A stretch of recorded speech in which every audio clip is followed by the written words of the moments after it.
Materi pertama yaitu konsep keseimbangan pasar dalam ekonomi makro. Dalam ekonomi konvensional, pasar didefinisikan sebagai sebuah tempat di mana di dalamnya terdapat penjual dan pembeli dan mereka saling menguntungkan karena mereka saling membutuhkan. Sedangkan dalam ekonomi Islam, pasar didefinisikan hampir sama dengan ekonomi konvensional.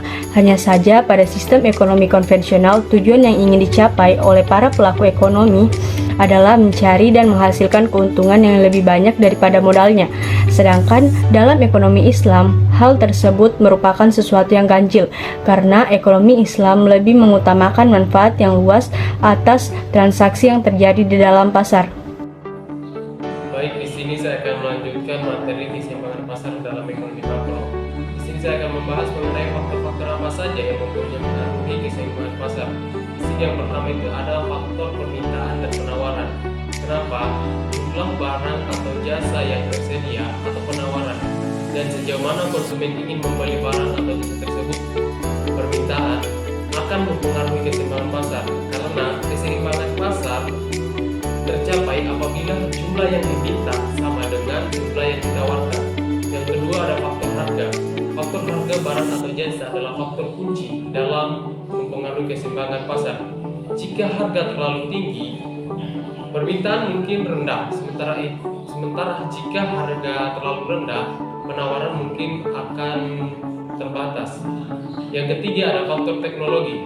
Kemajuan teknologi dapat mempengaruhi keseimbangan pasar dengan mengubah cara barang atau jasa diproduksi. Yang keempat, kebijakan pemerintah. Kebijakan pemerintah seperti peraturan pajak atau subsidi dapat mempengaruhi keseimbangan pasar. Kenapa? Karena subsidi dapat mendorong peningkatan penawaran suatu produk. Yang kelima, selera preferensi konsumen. Perubahan dalam selera dan preferensi konsumen dapat mempengaruhi permintaan terhadap barang atau jasa tertentu. Faktor yang keenam, persaingan di pasar. Tingkat persaingan di pasar juga dapat mempengaruhi keseimbangan pasar. Pasar yang sangat kompetitif mungkin memiliki harga yang lebih rendah dan bervariasi dari produk yang lebih besar. Faktor yang ketujuh, kondisi ekonomi. Kondisi ekonomi seperti tingkat pengangguran, pertumbuhan ekonomi, dan inflasi dapat mempengaruhi daya beli konsumen dan akibatnya keseimbangan pasar. Yang kedelapan, perubahan demografi. Perubahan dalam demografi populasi seperti pertumbuhan penduduk atau perubahan dalam struktur usia dapat mempengaruhi permintaan untuk berbagai jenis barang dan jasa.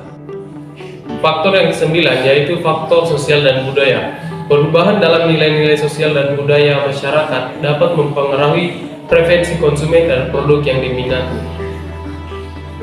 Di video kali ini saya akan melanjutkan materi dari rekan saya sebelumnya. Materi saya kali ini yaitu dampak perubahan keseimbangan pasar. Nah, jadi perubahan keseimbangan pasar dapat memiliki dampak yang signifikan pada ekonomi dan pelaku pasar.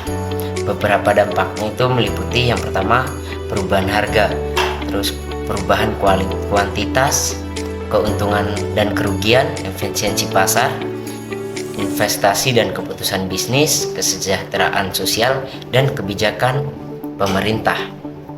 Nah, selanjutnya peran kebijakan makroekonomi dalam mencapai keseimbangan pasar. Jadi kebijakan makroekonomi memiliki peran penting dalam mencapai keseimbangan pasar dalam perekonomian. Kebijakan ini mencakup berbagai tindakan pemerintah dan bank sentral yang bertujuan untuk mempengaruhi tingkat output, inflasi, dan pengangguran dalam perekonomian. Beberapa peran kebijakan makroekonomi dalam mencapai keseimbangan pasar antara lain, yang pertama mengendalikan inflasi, yang kedua merangsang pertumbuhan ekonomi, yang ketiga mengendalikan pengangguran, yang keempat stabilitas neraca perdagangan, yang kelima mendorong investasi swasta, yang keenam menjaga keseimbangan anggaran. Kebijakan fiskal juga berperan dalam menjaga keseimbangan anggaran antara penerima dan pengeluaran pemerintah. sehingga menghindari defisit anggaran yang berlebihan. Dengan menggunakan berbagai instrumen kebijakan tersebut, pemerintah dan bank sentral dapat berupaya mencapai keseimbangan pasar dalam perekonomian yang mencakup stabilitas harga, pertumbuhan ekonomi yang berkelanjutan, dan tingkat pengangguran yang wajar. Sekian materi dari saya, apabila ada kekurangan mohon dimaafkan. Wabillahi taufiq wal hidayah. Wassalamualaikum warahmatullahi wabarakatuh. Baik, materi selanjutnya terkait dengan pengaruh pemerintah terhadap pasar. Pemerintah memiliki pengaruh yang signifikan terhadap pasar melalui berbagai kebijakan dan regulasi yang mereka terapkan. Beberapa pengaruh utama pemerintah terhadap pasar meliputi kebijakan moneter, kebijakan fiskal, regulasi industri, perizinan dan izin, dan perlindungan konsumen. Baik, yang pertama itu kebijakan moneter. Pemerintah dapat mengatur suku bunga dan jumlah uang beredar melalui bank sentral mereka.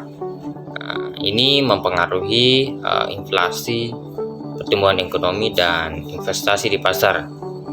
Yang kedua itu kebijakan fiskal. Pemerintah mengendalikan pendapatan dan pengeluaran mereka, termasuk pajak dan belanja publik. Kebijakan fiskal ini dapat merangsang atau meredam aktivitas ekonomi.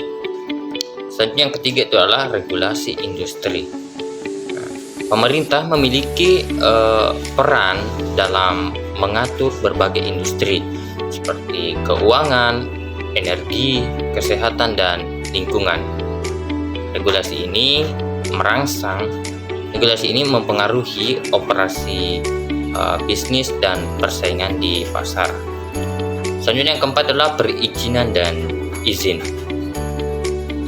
Pemerintah mengeluarkan izin dan perizinan untuk bisnis yang dapat mempengaruhi persaingan dan akses ke pasar. Selanjutnya yang kelima adalah perlindungan konsumen.